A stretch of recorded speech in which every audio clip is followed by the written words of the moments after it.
Hello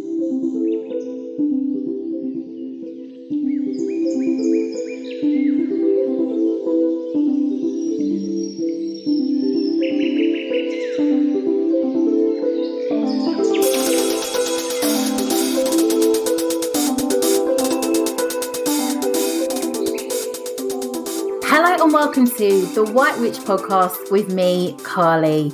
Hope you are all well, witches.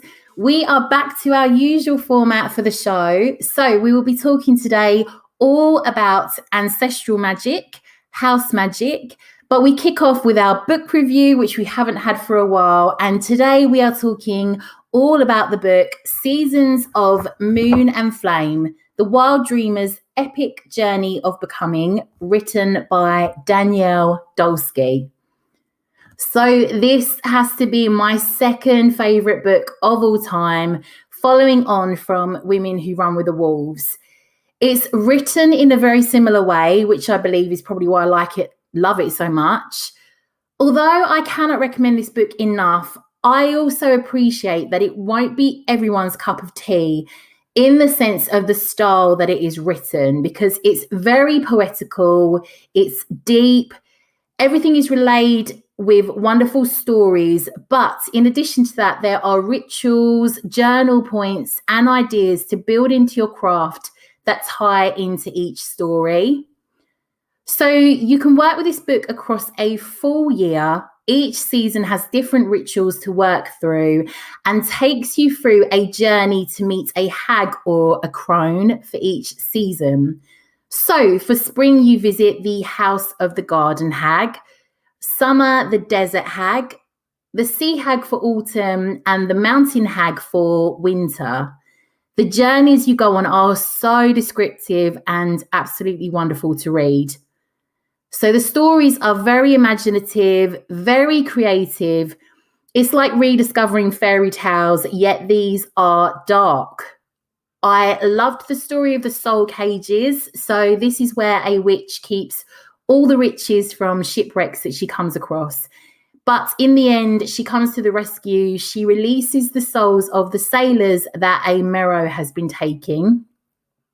There's a Yuletide tale all about two children who go into the woods in search of the witch's house for her to share her stories with them, and her story of her former husband's obsession with killing an otherling. So the otherling is a wolf in the woods. There's also the story of the Selkie hag's pelt, all about a shapeshifter who came up onto land and is fascinated with the life of humans. She ends up seeing a vision of her life with a pirate and decides to take up life on land. So they're all linked to lots of very old tales. The book really does get deep. It is very otherworldly, extremely original. I found the writing and the stories just breathtaking, like immensely beautiful. But in terms of the practical sense, I'm going to read you a section in regards to how you might want to put together your winter altar. I felt this is very beautiful. The winter altar, wildcrafted with infinite trust. The lunar seasons of winter welcome divination and darkness, ritual and reflection. Reverence for the sanctity and preciousness of light runs in our blood on these over-chilled days, and we tend our many altars with great care and love. The wintertide altar is simple, bearing green branches and symbols of enduring trust in self, in others, and in the world at large. Choose a luscious and dripping taper candle to stand at the northern edge of the altar. Name this candle Prophecy. Place a burn bowl in the east holding dried cedar or an earthy incense. At the southern edge, place an object that represents hope to you. This might be a statue of a deity, an oracle card, a crystal, or a photograph of some beloved one in spirit. Last, in the west, place a small dish or chalice holding water. The directional representations are the altar's bare bones, with potential additions including juniper or cedar branches, pentagrams made from sticks and twine, ethically harvested bones or antlers, or objects sacred to you that represent prosperity, the dark moon, or the wild crone aspects of the divine feminine. The winter altar should evoke feelings of somber ease, holy solitude, half fire, and infinite trust in the ultimate perfection of all things. I love that. And I'm also going to read you the solstice prayer. So this is called Knelt Before the Altar at Wintertide, a solstice prayer. To that floating, crumb-sized spark of dawn nested in an ocean of darkness, to that pinprick of spirit light promising to ripen and swell to fullness after this long midnight ends. I pray to you on this solstice night. The eyes of the ancients are on me, and the brilliance of every quiet, glowing Yule tree, ever graced by a babe's wild joy, is warming these frigid bones of mine. Knelt before the altar at wintertide I am, stripped of the weight of last year's wounds and wants, if only for this moment.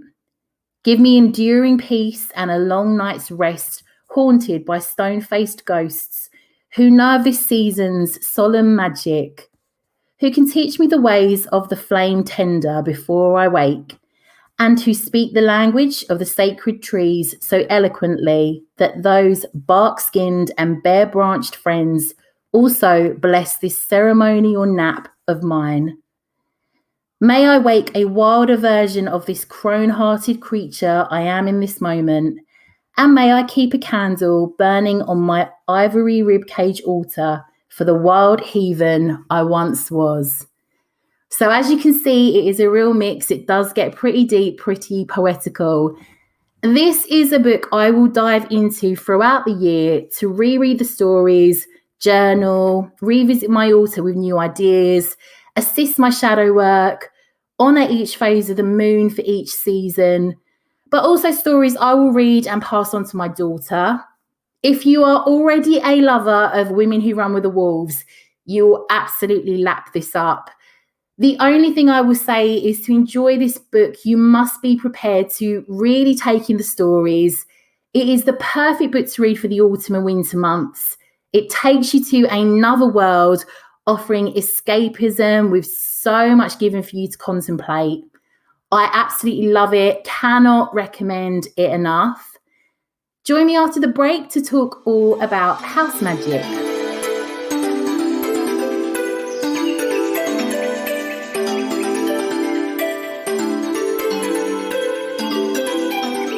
Welcome back. So let's talk all about house magic.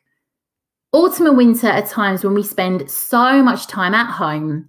Home becomes very important to us. And for me, it becomes a time when I focus on how much needs to get done within mine.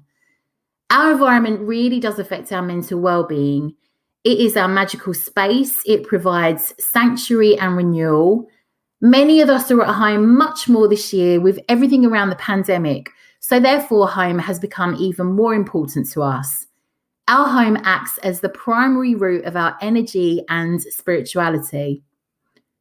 So you may have heard many terms in relation to house magic.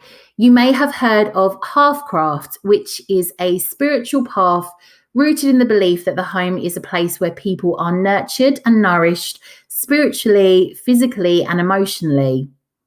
This is said to be the home-based portion of spirituality associated with the path of a house witch.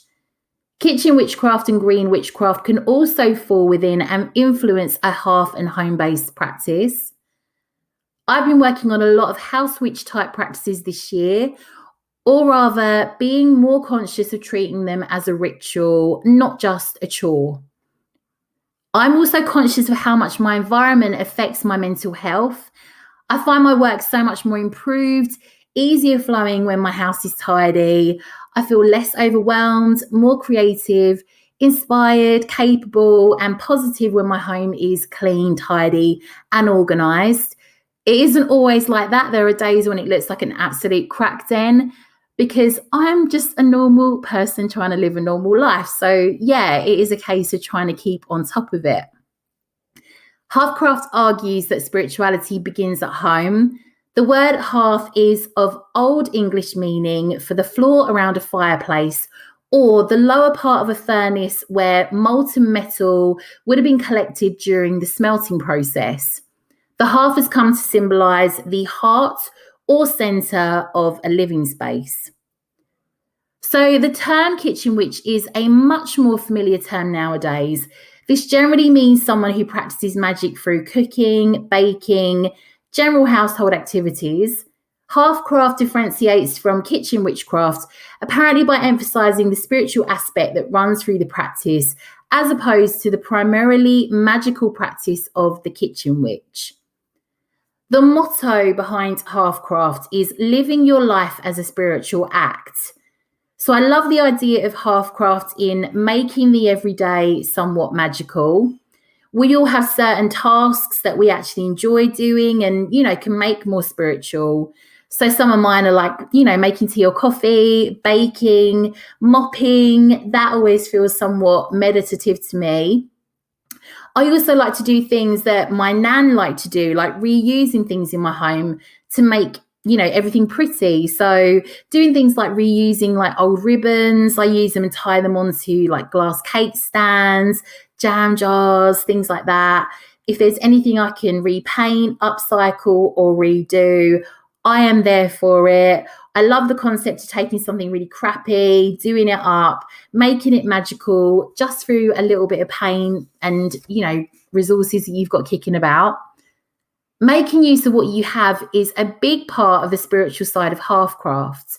The spiritual half revolves around the energy and atmosphere within your home, which can all be cultivated by your positivity and behavior within your home. So it's not so much the physical rearranging or redecorating side, but just making the most of what you have. The home is recognized as being sacred, so set apart from the outside world. The hearth is a further sacred space, so the central fire of home. The hearth is seen as a sacred fire. And fire is seen as sacred in many cultures. Sacred means to be touched by the realms of the gods in some way. The hearth is therefore seen as where the spiritual world intersects with the everyday and a place or object where communication can take place.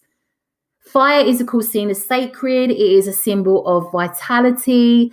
So it is more alive than any of the other three elements we work with. And its nature is that it has a mind of its own. It sleeps, it eats, it dies. It has always played an important part within religion. It's a symbol of spiritual energy, as is the sun.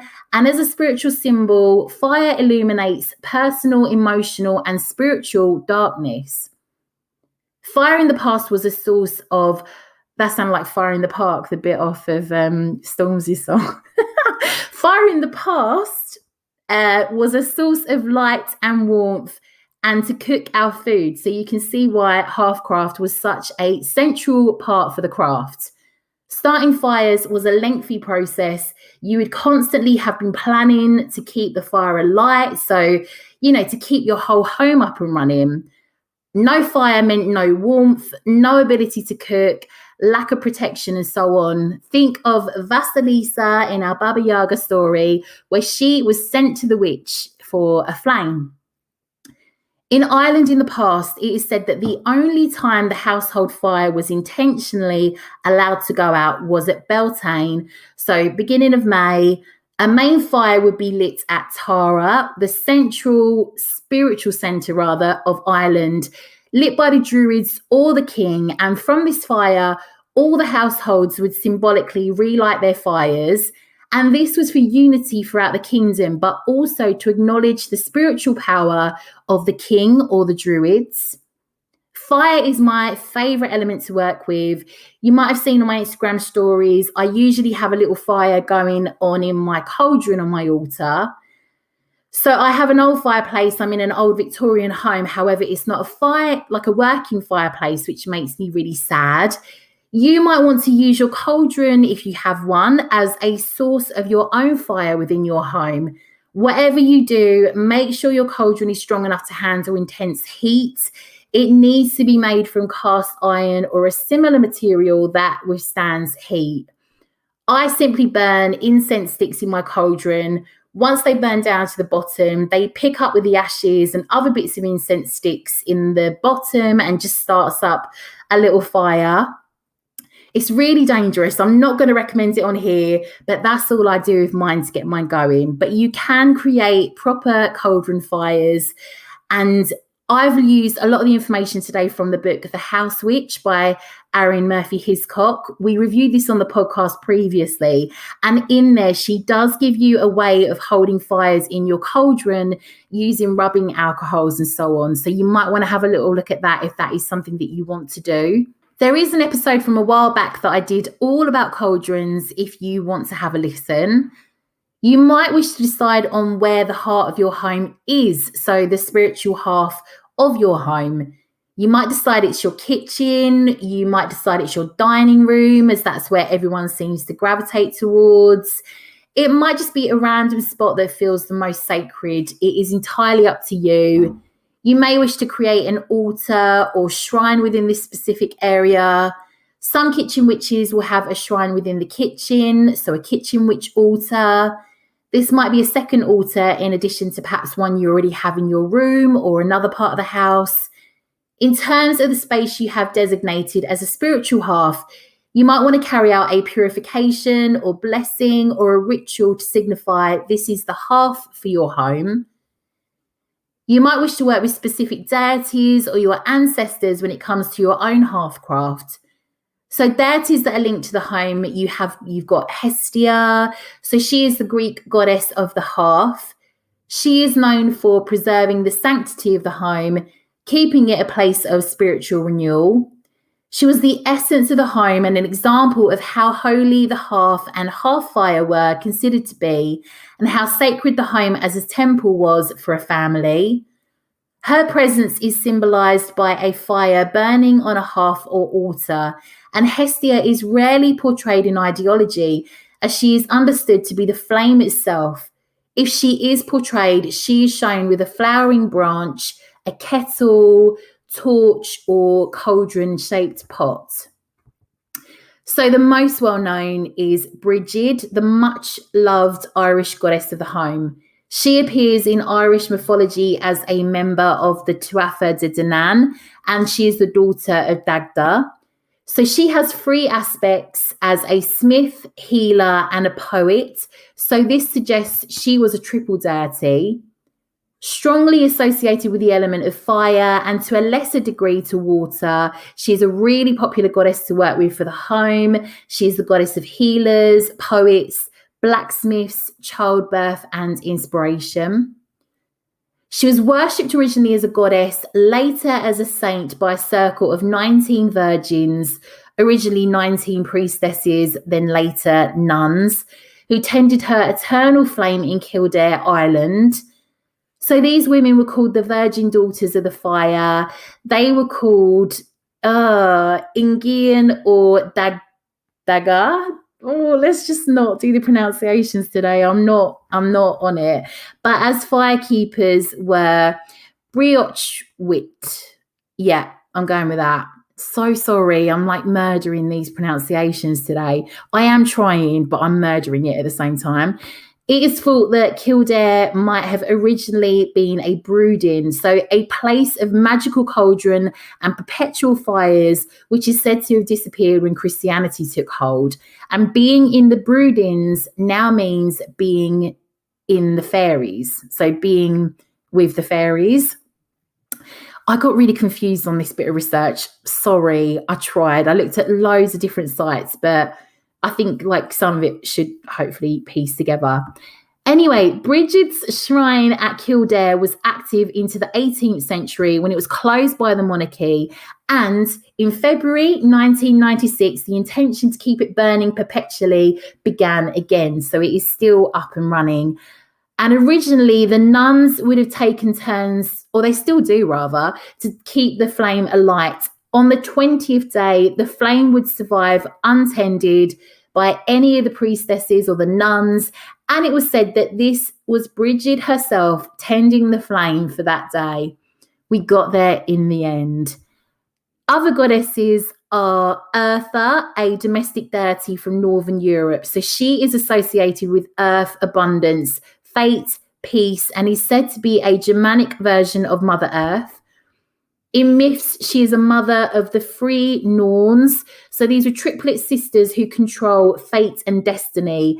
Therefore, divination was often a half-side activity. So this association makes sense. I don't know if you've listened to the episode I did before with the Christmas witches, but Eartha is said to have flown through the smoke of the kitchen fire to leave small presents for each family at the winter solstice. More pronunciations. Gabija is a Lithuanian goddess of the hearth-fire. She is a protector of the household. The hearth-fire was believed to be a purifying energy that would protect the house from unclean creatures and people. Similar to the Celtic tradition at midsummer, the fire would be extinguished and relit through a ritual every midsummer. The tradition would also be to leave beer or a cup of water for Gabija as an offering.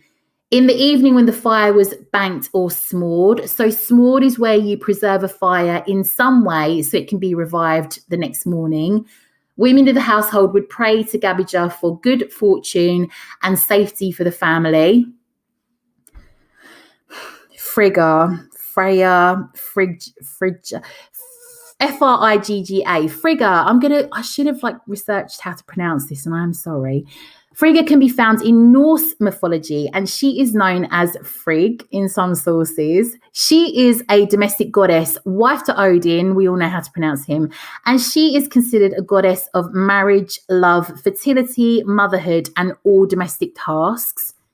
I like her. She isn't subservient, but powerful, and she shares Hlikskalf, which is Odin's high seat that looks out over the world, and she is the only other god allowed to sit in this throne-like chair.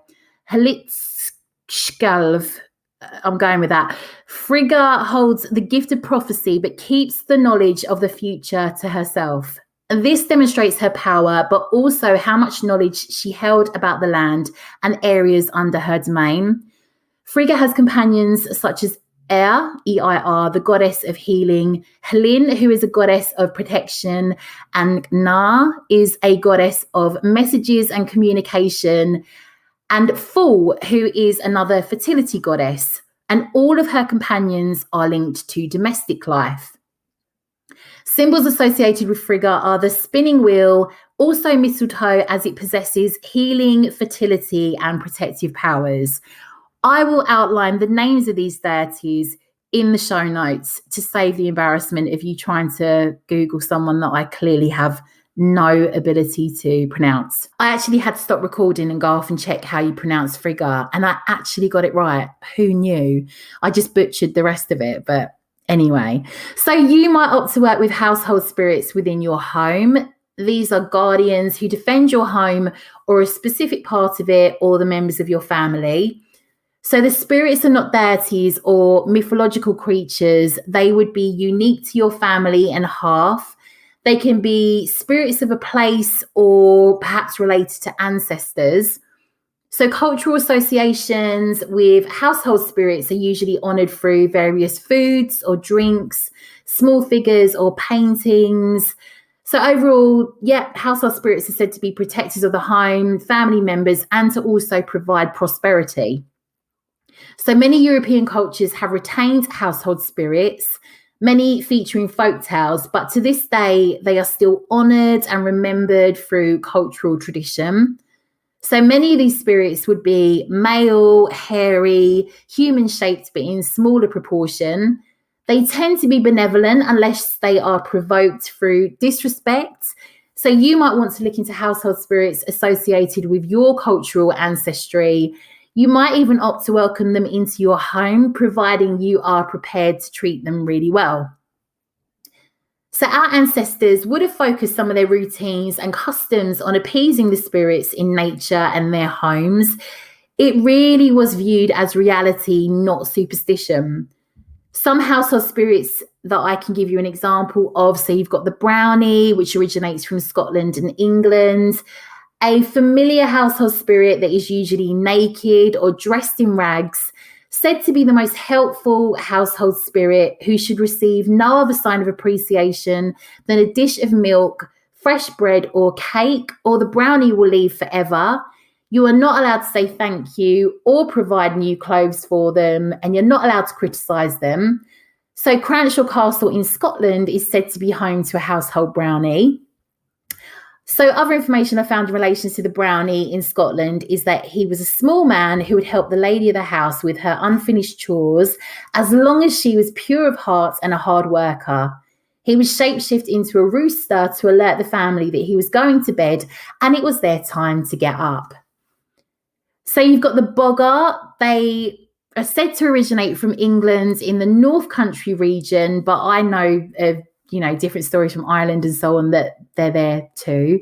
But anyway, they are either helpful or malevolent. They don't have physical forms. They like to play tricks on people, often exhibiting poltergeist-like behaviour. You've also got the hob, which is an English house spirit, much like a brownie, and they focus on one specific task within the home. They're given the name the hob, like the flat part on a range or stovetop. And the hob is also known as a hobgoblin, which is sometimes considered a nature spirit. You've also got the Monacchiello, which is an Italian house spirit who is said to look like the Irish leprechaun, but he is there to watch over the family wine cellar because we all have that problem.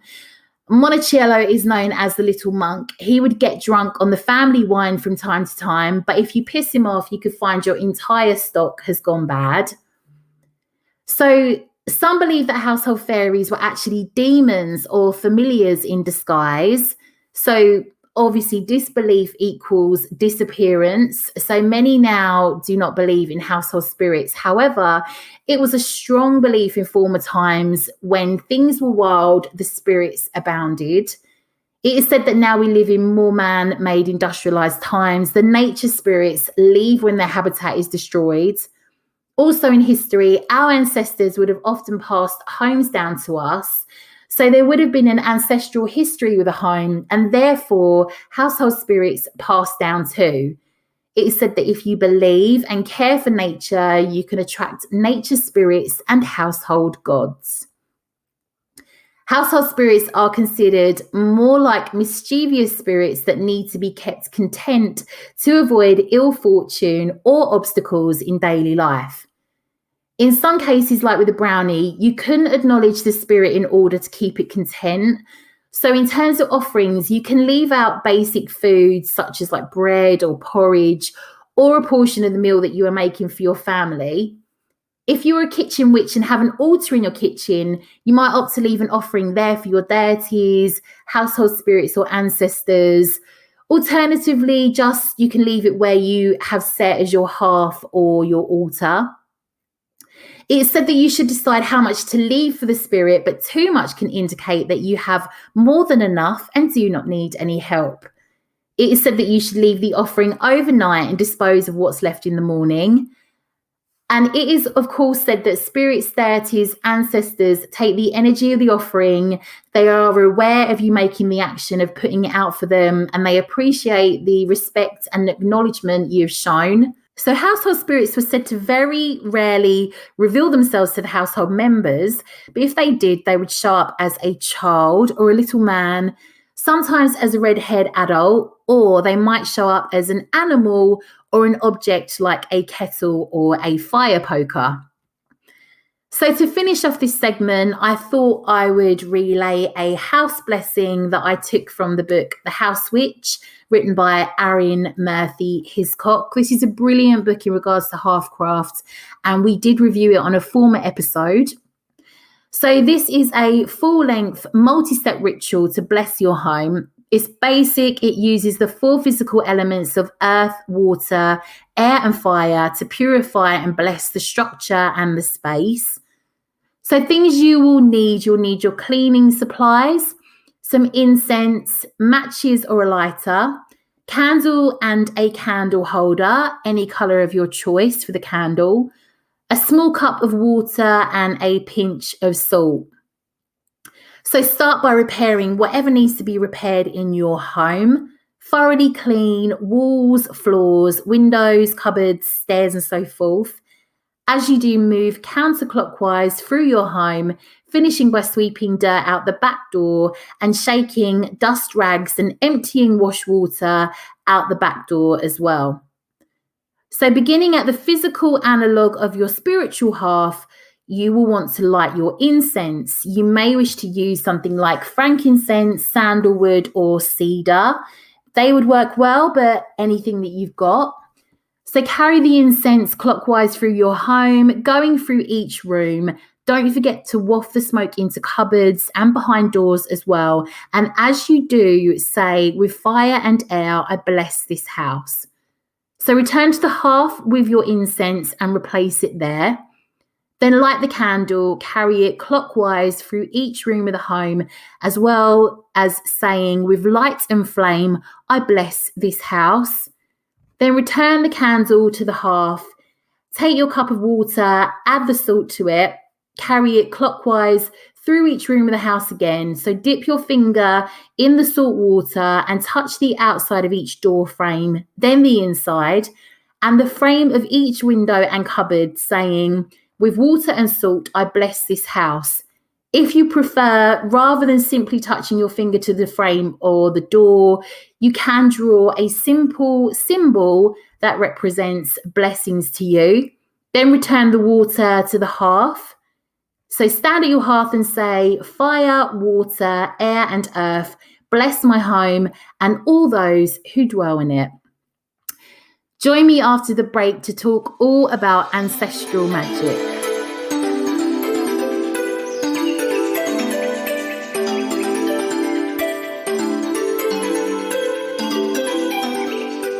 Welcome back. So let's talk all about ancestral magic.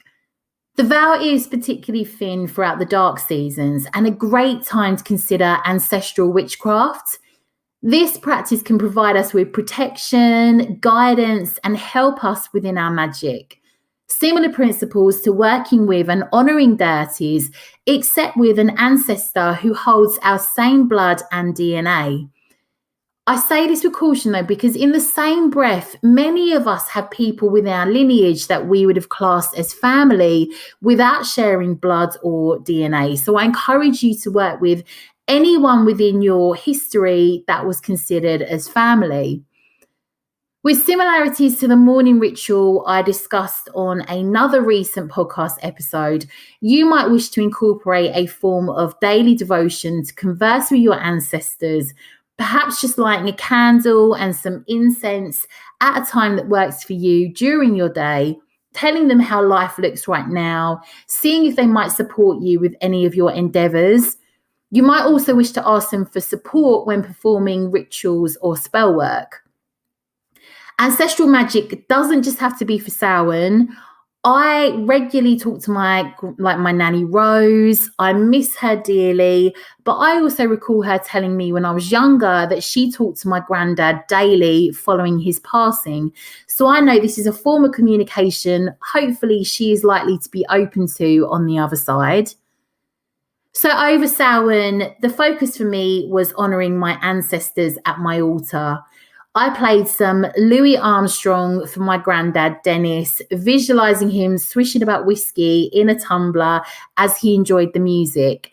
This is something I will continue to do going forward to honour him. I will continue to bake treats for my daughter while listening to some Vera Lynn. That was my grandma's favourite singer, and read and appreciate the recipes she left for me. So you might wish to add items to your altar, same as you would for a deity. So perhaps heirlooms they might have passed down to you, perhaps add their favourite flowers, foods, herbs, alcohol, or even perfume. So for my grandma, I think I will add some tea in a teacup and some roses. Lighting candles is a wonderful way to honour your ancestors. As you light the candles, you can say your ancestors' names aloud and thank them for their influence on your life. So working with your ancestors might look like honouring ancestors you have never met before, perhaps someone in your lineage who was a witch or just seems fascinating to you. So you might put out that you wish to honour your lineage and see if any messages come through as to who you might be working with. You don't have to know your ancestor's name to work with them, although it might help.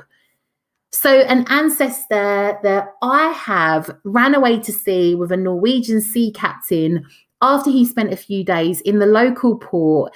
So she gave up her mundane life here in the UK, and she sounds like the kind of wild woman who went for what her heart desired that I can appreciate. I can't say appreciate today. So if you do know the names of those that you work with, perhaps you might wish to say or pray their name 3 times to activate lines of connection when you wish to converse. So my aunt seems to think somewhere down the line we are related to Swedish royalty, lol. Although I'm pretty sure our lineage is pretty working class, something I'll always be proud of. So my granddad was adopted, and it always saddened our family that he never got to know his lineage before he passed.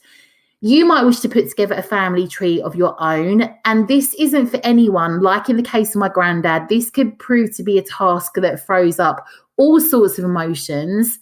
If you are curious, though, you might wish to trace your family history and put together the pieces of your ancestral stories. Some Buddhist sects believe that if one forgets their ancestors entirely, they can turn into hungry ghosts. Perhaps even more reason to honour and take care of them and allow them to help you in return. You may discover certain traditions within your family lines that you were never aware of. Parents and grandparents often hold tales of their past that we have no idea about that can become sacred to us. So you might even come across traditions that you wish to recreate, or you could even start some of your own for our ancestors in the future and document them perhaps in your grimoire to pass down. After all, we hold the DNA and blood of our former relatives in our veins. They are a part of us. They can help you in times of turmoil and sadness, but perhaps also warn you of any danger and show us lessons to be learned. You might even wish to call on them when you carry out your tarot or oracle readings, something I'm not sure my nanny Rose will assist with. She was always scared of my tarot cards. Anyway, thank you so much for listening to today's episode. Just before I go, I wanted to say thank you as ever so much. I came second in the 2020 Witches Award for Outstanding New Podcast of the Year, and I can't even believe I was nominated. Like, that absolutely blows my mind. It was the only UK witchcraft podcast in the category as well. I know we have like loads of American listeners, loads of Canadian listeners, but that was really exciting for me, just even to kind of get on that list. Unreal. So many of my absolute witchy heroes were there. So anyway, thank you so much if you nominated me, if you voted. I'm so bloody grateful. Anyway, if you want to find any of my work, come on over to www.thewhitewitchcompany.co.uk. You can sign up on there for a newsletter. There is information in regards to the Literary Witches Coven. We have a monthly call where we discuss the book that we have read for that month. And actually, the book that we are reading currently is A Secret History of Witches, which is a fictional book all about the lineage of the Orkier family, which is a wonderful book and certainly ties into the theme of today's episode. So aside from that, thank you so much. There's been so many new reviews. I'm so grateful. Anything that you can do in regards to reviews, if you have left me a review already, thank you so much. If you haven't and you are happy to, I'd be very grateful. It means that more and more people can find the show. So, witches, have a fantastic week. I will catch up with you all soon. Lots of witchy love.